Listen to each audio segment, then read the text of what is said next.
अम्मा जब भी गुस्से में होती तो अब्बा को ताना दिया करती थी। हाँ हाँ, शुक्र अदा करो खुदा का, उससे तुम्हारी शादी हो जाती तो साल भर भी ना चलती। ये तो मैं थी जिसने तुम जैसे के साथ गुजार दी सारी जिंदगी। हाँ। अम्मा ने मेरे सामने और मेरे होश संभालने के बाद अब्बा के इश्क का किस्सा इतनी मर्तबा दोहराया था, और हर मर्तबा उसका नक्शा यूं खींचा था कि हम तीनों भाइयों के जहन में जो कहानी बनी थी वो कुछ यूं थी कि अब्बा कॉलेज के दिनों में इश्क करते थे। लड़की का नाम रज़िया था और ये इश्क खूब फूल फल रहा था, मगर बीच में अम्मा के अब्बा ने, जो हमारे दादा के क्लास फेलो थे, कुछ ऐसी चालें चली कि अब्बा को रज़िया के बजाय अम्मा से शादी करना पड़ी। रज़िया बाद में बहुत कुछ लिख पढ़ गईं, कहीं प्रोफेसर हो गईं। फिर इस कहानी का एक हिस्सा कहता था कि डॉक्टरेट करने किसी बैरून मुल्क भी चली गईं और अम्मा उन्हें यानी अब्बा और उनके बच्चों को भुगतने लगीं वगैरह। शायद अब्बा जवानी में खूबसूरत रहे होंगे, मगर अब तो हरगिज़ नहीं थे।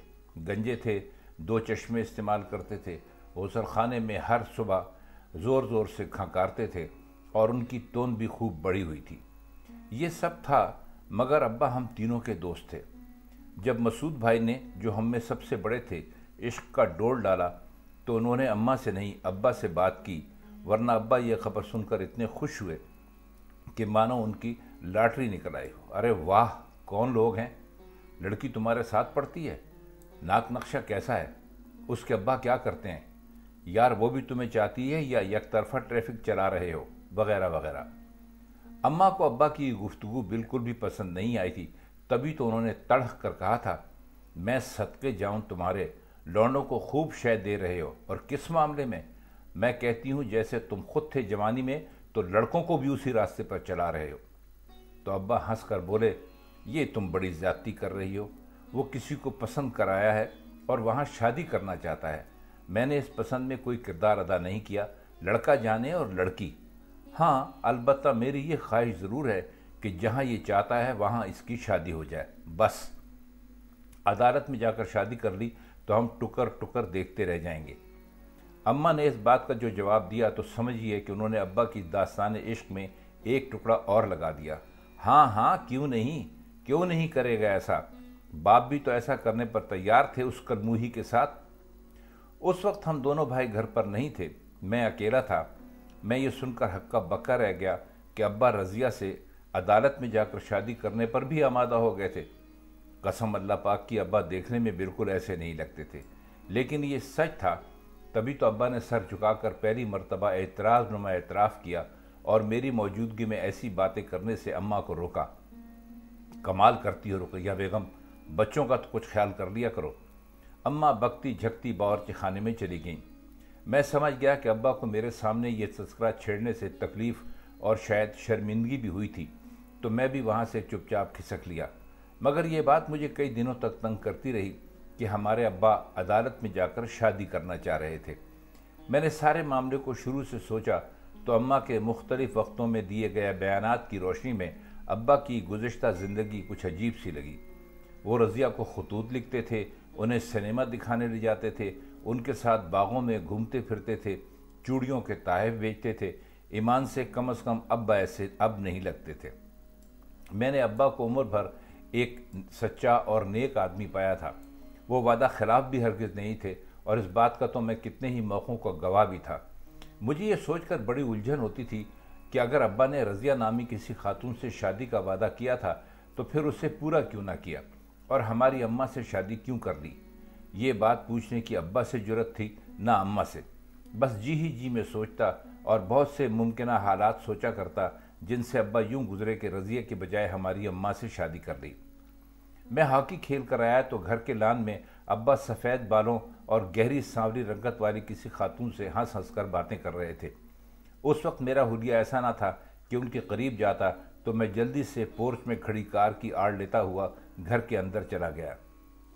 पकौड़ों की बड़ी अच्छी खुशबू आ रही थी तो बावर्ची खाने की तरफ हो लिया।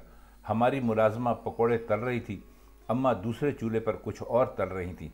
मुझे देखा तो ज़हर खंद के साथ बोली, मिले नहीं उनसे? मैं बिल्कुल भी ना समझा तो मैंने हैरत से कहा, किससे? एक नज़र मुलाजमा को देखा और मेरा हाथ पकड़ के बावर्ची खाने से बाहर ले गईं اور نفرت سے بولی، وہی آئی ہوئی ہیں تمہارے ابا کی دوست رضیہ بیگم، اچانک ہی آ گئیں۔ مجھے اس عورت کی صورت سے نفرت ہے۔ میں ہکا بکا رہ گیا۔ اگر یہی رضیہ تھیں تو انتہائی معمولی شکل و صورت کی تھیں اور جوانی میں بھی اس قابل نہیں ہوں گی کہ ان سے عشق کیا جاتا۔ مجھے ابا کے چناؤ پر افسوس ہوا۔ میں ان خیالوں میں کھویا ہوا تھا کہ اماں کی آواز سے چونک گیا۔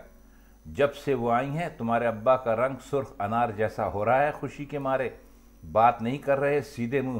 ہاں، میری بھی جوتی کو پرواہ ہے۔ میں نے کہا، آپ نہیں ملی ان سے؟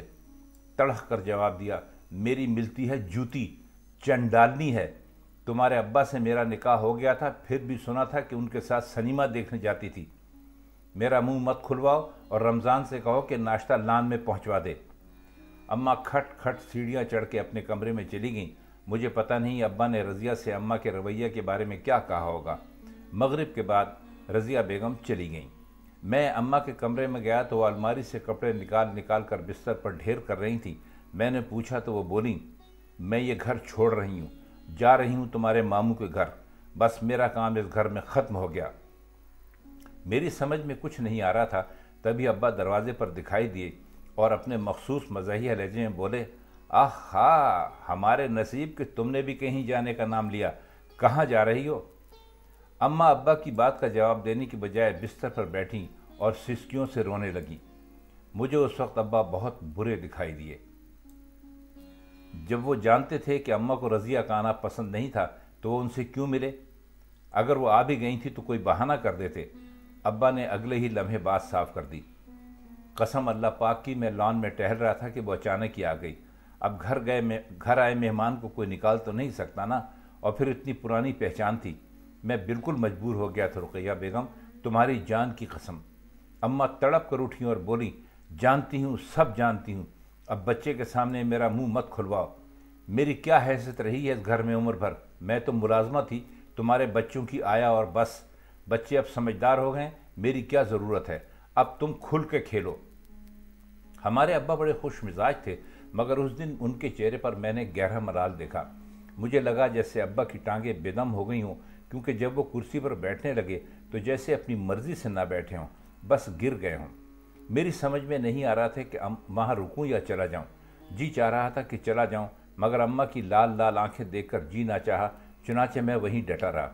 ابا نے دکھ بھری آواز میں کہا، رقیہ بیگم، خدا کی قسم، جس دن سے تم سے شادی کی بات ٹھہری تھی، اس دن کے بعد آج پہلی دفعہ میری رضیہ سے ملاقات ہوئی ہے۔ میں تو اسے بھول بھال بھی جاتا، تم نے عمر بھر اس کی یاد کو میرے دل میں زندہ رکھا۔ کون سا موقع تھا جب تم نے اس کا ذکر نہ کیا ہو؟ کون سی گھڑی تھی جب تم نے مجھے اس کی یاد نہ دلائی ہو؟ کوئی ایسا دن تھا جب تم نے اس کا نام نہ لیا ہو؟ آج ایک اتفاق تھا کہ وہ یہاں آ گئی اور مجھ سے ملی۔ تم اب بھی مجھ پہ شبہ کرتی ہو؟ تم نے کیسے فرض کر لیا کہ میں تم سے محبت نہیں کرتا؟ رضیہ نے مجھے کیا دیا؟ چند خطوط جو میں نے اپنی اور تمہاری شادی سے پہلے ہی اسے واپس کر دیے تھے، چند سنہری یادیں جو شاید ہر نوجوان کے ساتھ عمر بھر رہتی ہیں، مگر تم نے مجھے اتنا دیا ہے کہ مجھ سے سنبھالے نہیں سنبھلتا۔ یہ بچے، یہ گھر جو اگر تم نہ ہوتی تو میں کبھی تعمیر نہ کر پاتا۔ تمہارے سگڑاپے نے یہ گھر بنوا دیا، بچوں کی اعلیٰ تعلیم بھی تمہاری ہی بدولت ممکن ہو سکی، اور ریٹائرمنٹ کے بعد یہ پرسکون زندگی بھی تمہاری وجہ سے ہے۔ میں تو قمیض میں بٹن تک نہیں ٹانگ سکتا۔ تمہاری گھرداری کی مثالیں دنیا دیتی ہے۔ جس عورت نے مجھے اتنا کچھ دیا، اس کو چھوڑ کر میں جوانی کی ایک چھوٹی سی دوستی کو کیسے اہمیت دے سکتا ہوں؟ تم اپنے بھائی کے گھر جانا چاہتی ہو، ہمیشہ کے لیے شاید، چلی جاؤ۔ میرے خیال میں تمہیں ایک ایسے شخص کے ساتھ رہنا بھی نہیں چاہیے جس کے لیے تم نے شعبے کے درخت کو اپنے دل میں اتنی محنت سے پالا ہے۔ ابا سر جھکا کر بیٹھ گئے۔ وہ اپنا مقدمہ پیش کر چکے تھے، صفائی دے چکے تھے۔ جتنا میں اماں کو جانتا تھا تو انہیں اس وقت کوئی تلخ جواب دے کر اپنا اٹیچی کیس اٹھا کر گھر سے نکل جانا چاہیے تھا، مگر انہوں نے ابا کی بجائے مجھ سے مخاطب ہو کر کہا، تو کھڑا کیا تماشا دیکھ رہا ہے؟ اور کوئی کام نہیں ہے تجھے؟ نکل جا ہمارے کمرے سے۔ میں کان دبا کے کمرے سے نکل آیا۔ 10-15 منٹ بعد جب میں لاؤنج میں بیٹھا ٹی وی دیکھنے کی کوشش کر رہا تھا، میں نے اماں اور ابا کا مشترکہ قہقہہ سنا۔ وہ دونوں کسی بات پر ہنستے ہوئے سیڑھیاں اتر رہے تھے۔ میں نے اماں کو کبھی اتنا خوش نہیں دیکھا تھا۔